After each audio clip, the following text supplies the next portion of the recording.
People who like to explore abandoned buildings. What was the biggest fuck this, I'm out moment you had while exploring?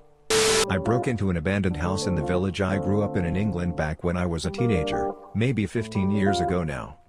I was with a couple friends but broke off by myself and ventured upstairs. When I turned at the top of the stairs I saw a figure standing in the darkness just staring at me. I bolted out of the building as quickly as I could and my friends heard me and panicked. They weren't far behind. Went back there a couple of weeks later with a bigger group to prove my story, and to my embarrassment, it was a tall mirror at the top of the stairs. The figure I saw was me. Not my proudest moment. A group of us went into an old abandoned care home. We got in legally. It was pitch black, and I mean the type of darkness where you cannot see your hand in front of your face even when you let your eyes adjust. Fortunately we had a few light sources with us. After walking around and finding copious amounts of evidence that there were squatters staying there, not at the time of our arrival thank God, we found ourselves standing in a room filled with graffiti, but not graffiti from a paint can. This was spelled in dried blood and excrement. The stench was horrendous. We got out of there so quick and have never been back since. I used to walk around an abandoned building near a forest which was initially a child hospital in the 70s, a refugee housing in the 90s, and a language school for Chinese students till 2007. Since then it's abandoned. The students left quite suddenly, so I found diaries, certificates and even food. It was interesting since the place was not vandalized at that time. Once I was inside the building again when I realized someone else was walking upstairs.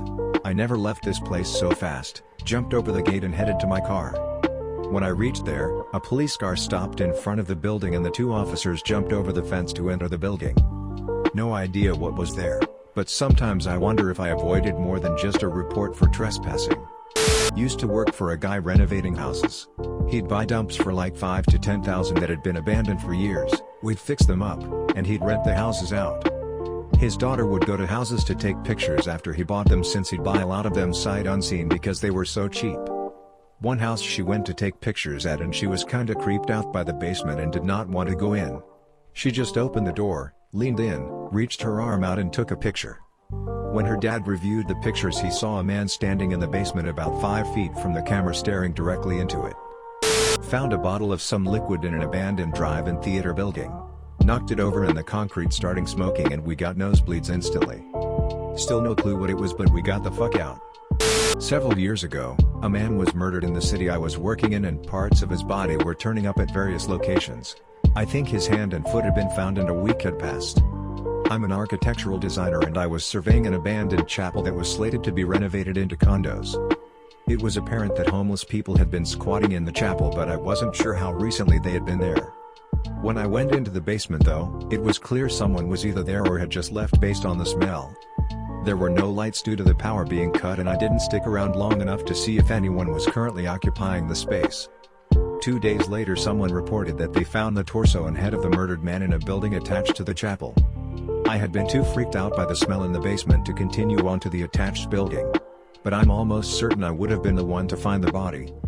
As kids we would walk this 1/4 mile railway tunnel near where I grew up. There were no tracks, but it was next to 2 live tunnels, so there was a slight element of danger.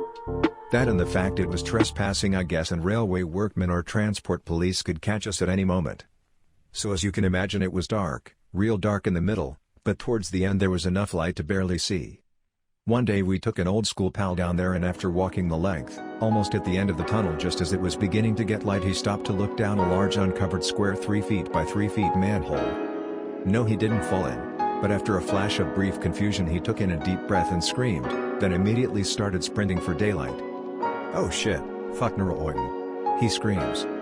Naturally without question we ran, having a hard time catching him up. At the mouth of the tunnel we stopped. All out of breath. WTF? What's wrong? What did you see? We asked. His face was pure white, and shaking, barely able to speak. He said there was someone down there, looking up at me.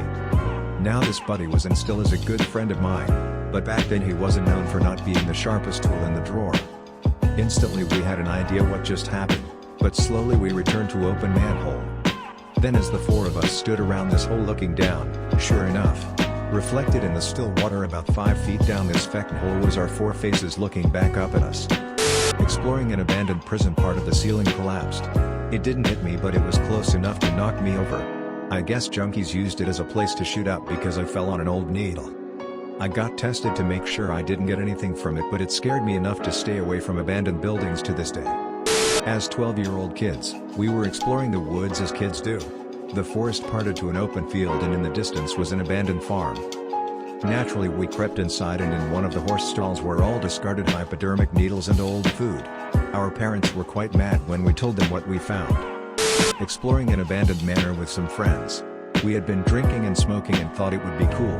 The ground floor entrances were covered with bricks, so we had to enter through the first floor, till to 8 feet height, using an improvised ladder made of old trash and wood pieces. It was quite unstable and hard to climb, and we were 5 or 6 people. Being the only way out, and knowing how slow it was, I was on edge the whole time. We were exploring the floor, cool glass ceiling, lots of debris, but suddenly we find a room filled with plastic containers with pink and brown liquids. Some friends decide to explore the ground floor, which was pitch black and involved going down a broken staircase missing several steps. They heard someone coughing in the dark and feel several people moving in the darkness as their eyes get used to it. At this point I was hearing someone slowly walking in a room on the first floor, carefully stepping over the broken glass on the floor, to not make noise, which was really creepy. We got the fuck away, and on our way out we saw a roughed up man with bloodshot eyes leaving a shack outside the house and staring at us. I still shiver when I remember his look. Probably just some junkies living there, but for overly high 15-year-olds it was scary as fuck.